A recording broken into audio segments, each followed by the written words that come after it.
Hi, everyone. Welcome to another episode of 3 Minute Success. I'm your host, as always, Jarrod Music.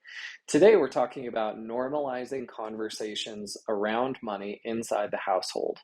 And it's a question that we get frequently from our entrepreneur families because we want to set our children up for success. We want to arm them with good knowledge and information to be able to make good decisions about money and finances. So, how do you do that? Well, there's no one answer. Primarily because every child is different, every family is different, every situation is different, but also the children are going to be different and have different needs at different ages. So, one of the sort of precepts that we like to use is age segmentation when you're thinking about what you're going to talk about with your children.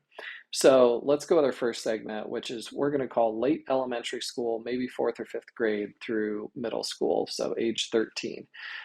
Children at this age, you're really just going to want to ask them questions and do a little bit of show and tell. So if you've opened a bank account to be able to take birthday checks and other income that has come over to them and just kind of sweep that up over time, make sure they understand that they have a bank account and how that works, how money is stored digitally, what interest income looks like, however small it is in the bank account.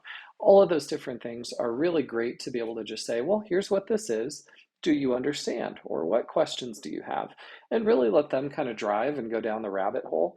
At this stage, they're trying to understand how the world works in every way, and money in particular. And we have this weird thing where all of our money is, bits and bytes that you can see on a computer screen. You have a little bit of cash, maybe a little bit of physical gold or something else, but most of our money is digital. So helping them understand how money is stored, transferred, how you use it to pay for things.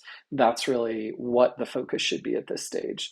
Stage two, we're going to call this high school. So now they've made the transition to, they're probably making some money on their own, whether they are doing tasks through 99 Designs or Fiverr, or they're working as a lifeguard at the local pool, or they have some type of service industry job, which is more my background when I was younger, waiting tables, cleaning up, doing things like that.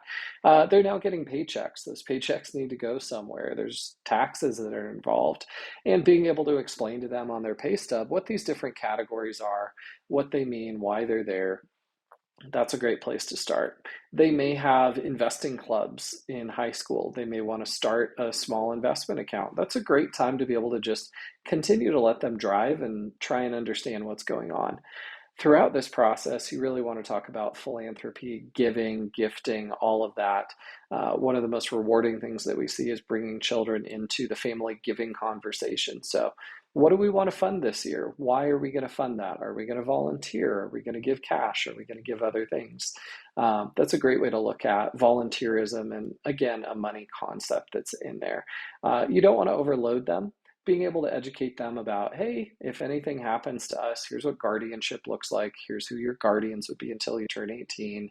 Where are you going to live? What's going to happen? That can be an odd conversation to have, but probably a good one, especially if they're teenagers and have probably known somebody who's had a parent pass away. That's a great time to have that conversation. Now, if we're in college, so let's call this 18 to 22-ish, they are, for all intents and purposes, they're no longer a minor. They are out on their own, but they're still very connected with you financially and for guidance and building. And at this point, you may want to bring them further into family business. And here's what the business strategy is. Is there a role for you or an interest for you to be able to join the business or one of the businesses? And how does that connect to degree programs, education? All of those different things can be great.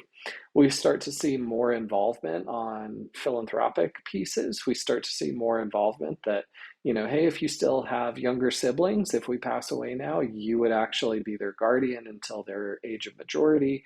Here's the rules and requirements around that. So again, more advanced concepts. You can dig a little bit deeper. You can ask them to participate more. It's going to be based on the individual situation and individual child, but certainly something that is available.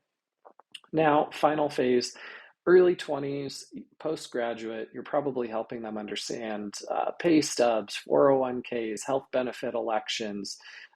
There's some great online resources. Go to YouTube, Google some of those.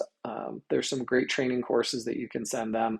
If you work with us or would like to work with us, we can certainly help supply some of those as well.